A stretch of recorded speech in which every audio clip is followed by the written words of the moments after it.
Hey guys, how's it going? Kevin Cleary here with a knife video for you, and today is my full review and discussion on the Big Banter. This has been a long time coming. I wanted to take it seriously. I wanted to put in a little time and energy with this knife because, number one, this has generated a lot of discussion. Ben is a large name in the knife world. So if I was going to criticize this knife and, really have take issues with it, I wanted them to be legitimate. Further, if I loved it, I wanted it to be legitimate, that it wasn't just, buying into the hype. And the fact is, where I landed was somewhere in between. I really do like this. I find it's a very good cutting tool with a couple little things that I wish were different. Okay, so I've previously reviewed the Banter, the regular size Banter, but of course my issue with that knife and the video's title was "Your Knife is Too Small." Ben definitely likes smaller knives, so it'd be difficult, I can imagine, for him to design a knife that's bigger than he would want to carry. So I have to appreciate that. And of course, my criticism of the Banter was completely unfair. Like, the knife is certainly adequate for most EDC needs, just that I do not like knives that are on that smaller end of the spectrum. Okay, but clearly my video had an impact because we have this, which is much bigger. Ben probably watched my video over and over again and obsessed over how badly he messed up by making his knife too small, and so he decided to come out with this, which I think is a big improvement. So here we have a knife that is 8 3/8 inches overall, 3 11/16 on the blade. So that's actually a pretty long blade. Okay, 4 5/8 when closed. It's actually just a little bit more than 4 5/8, or sorry, a little bit under 4 5/8.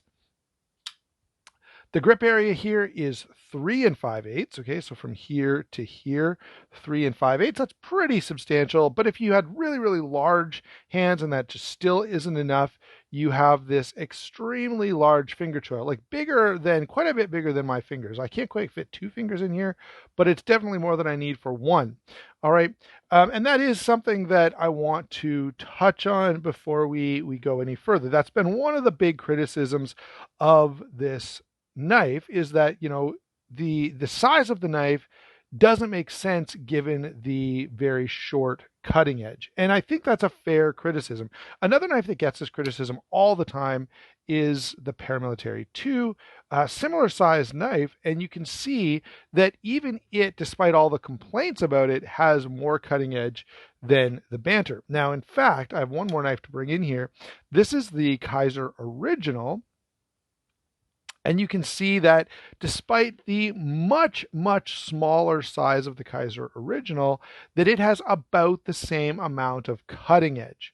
All right, so this is something that ought to be sort of taken into consideration with this knife. I've got a couple of other smaller knives that I want to throw in. Here is the Real Steel Hugin. This is an Ivan Bragnitz design, really great knife from Real Steel. And look at the amount of cutting edge you get, despite the fact that, again, this knife is actually a little bit smaller than the Banter.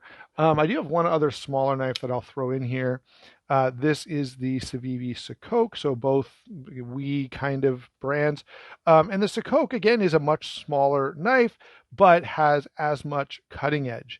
Okay, so that I do think is a legitimate complaint. If you're going to carry a knife, if you're going to go to the trouble of carrying the extra size and weight in your pocket, then you kind of want the extra cutting edge that normally comes with that, but we don't get it here. That is, I think, a legitimate issue that people have had with the knife. I do wish there were more cutting edge. Now, let me say this. I've carried this. I've used it. I've done some food prep with it. I've done lots of different things.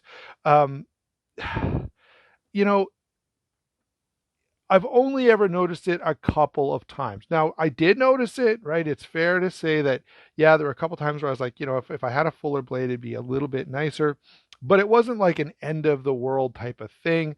Of course, I think the bigger complaint here is someone who says, well, if that's all the cutting edge you need, then you should fit it in a smaller package and then you don't have to carry as much. Okay, that's the primary criticism I think that can be leveled here with a lot of credibility. All right. As we talk about this blade, I will say they've done a really, really nice job. I mean, this is built by We Knives, and have you ever known We Knives not to do a pretty darn good job?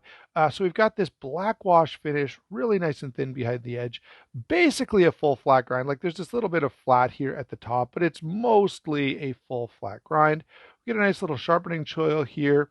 Of course, we're back to our very substantial finger choil, which again we'll touch on again in a second. Nice stock thickness at around 1/8 of an inch. And so, I mean, and 20 CV is a great material. So, is this blade a good cutting tool? Absolutely, right? It does the job that it needs to do. And as I already indicated, I don't want to rehash everything. There are a couple times where I wish it could have been a little bit better. So we do have this large finger choil. I like finger choils, guys. I really do. But I think they've just gone a little bit overboard with this one. And of course, I know some of you don't like finger choils at all. And I get your comments on a lot of videos where you're like, Kevin, why do you like the finger choil? I wish they would just give me more cutting edge. And this knife, if you brought the cutting edge right to here, you'd get a really substantial amount, which now it would require some redesign, obviously, of the handle and how things are going to close and where the stop pin's going to go and all that kind of stuff. But nonetheless, that's a big discussion here. All right, moving though over that kind of naturally brings us into the handle design and the ergonomics. So from a handle design here, we have this nicely textured G10 nested liners, which is great. I love to see nested liners. They are milled out to save a little bit of weight. And we did talk about this being 4.3 ounces. Actually, no, I didn't. But the liners are milled out to save weight, and the total ends up being 4.3 ounces. Standoff construction here with a lanyard tube. The lanyard tube is not a lined tube the way you see on.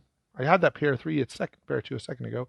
So on a paramilitary 2, you've got the liner there, and not here. So it's not a tubed lanyard hole.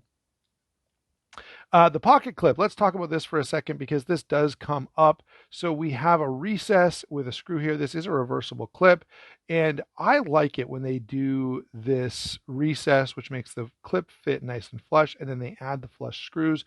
Everything slides in and out of pocket very well. Now, from a practical standpoint, I think that's great, and that's primarily what I pay attention to. I know I've had a couple of people say to me, I don't like this recess showing on the handle. I mean, a knife like this is really not designed to be a super attractive looking thing. Like it's not, the design isn't up front. It's the practicality that's up front. And from that perspective, I think the cutout makes a lot of sense. All right. In terms of the handle itself and how it feels, it's pretty good. Like it's a fairly squared off handle. There is sort of a nice little chamfer all the way around, but and so for a slab sided G10 knife, I think it feels about as good as it can. The only way you're going to really improve on the ergonomics is by going to something like this where you've got a 3D contouring, right? So what I mean by that is this is raised, so it's a little more rounded and therefore feels nicer in hand or something. It's really exaggerated on the 8010, so you can see this very rounded handle profile, and that does make a knife extremely comfortable in hand. And so if that's, and this is a general principle. I know we're talking about a specific knife, but as a general rule, if you're someone who uses your folder for a lot of harder use tasks, it's probably beneficial for you to take the extra width and often extra weight that comes with that extra girth of a handle and get something really comfortable in hand. And that way, when you're using that knife, you'll get the benefit of that added comfort. All right. So overall, I think the handle is really, really nicely done. I will say one other touch here. I love when we do the nested liners and just the liner is sort of exposed like that. That's, just thoughtful and well done. In terms of action, I know we got a little bit out of order there. Normally I talk about lockup and deployment before the handle, but since the blade discussion kind of naturally, leads into the choil discussion, I reversed the order on you there. And so it is on bearings, thumb stud deployment, which is very snappy, very enjoyable. The detent is exactly where you would want it. And, although I've only handled one of these, and this is this is always going to be a limitation for YouTube videos. I've only got one, right? But I did go out of my way to kind of look around and see what other reviewers were saying, and try to get a sense for in the community, are there complaints about the deployment on this? And I didn't see any. So that leads me to think that, generally speaking, and we tends to be pretty consistent, I think that these are going to have a pretty nice detent and a really pretty nice action overall, regardless of which one you get. All right, for comparisons here, like competitive options, this is a fairly expensive knife. So PM2 becomes a compelling option. The Manix, any version of the Manix, might be something you want to look into, especially because, that shorter blade length is almost the same. So, potentially you could have a shorter, lighter knife. Cold Steel American Lawman, especially if you like those big choils. Very, very big choil on the American Lawman. Great, great knife. Absolutely one of my favorites. So those are a few competitive options that you might want to consider. Especially if this is not a knife that you love. Some people look at this knife and they go, nope, not for me. Some people look at it. These are complaints that I've actually had people say to me. That they look at it and say the choil is much too big. That's the primary thing that they complain about. If that's you, then those are some other options that you might want to consider. On the other hand, if you look at this and think this is a great design, I love the simplicity of it. I'm a big fan of Ben, and I want to support him for that reason. Then I think, yeah, this is a knife that you can comfortably buy and use. The other thing that is sort of I waited till the end on this because it's questionable whether you'll be able to pull this off. If you live in an area that has a blade length restriction, you might get away with the 3 inches here. All right, might. Most of the time they're going to measure to the handle, but you may have sort of a leg to stand on if you say, I have big hands or something. I needed the extra size, so I bought this knife because it doesn't have that much cutting edge. Possibly, maybe outside, excuse that could work. Overall, I think this is a really good knife. The build is very good. The design is very simple and attractive.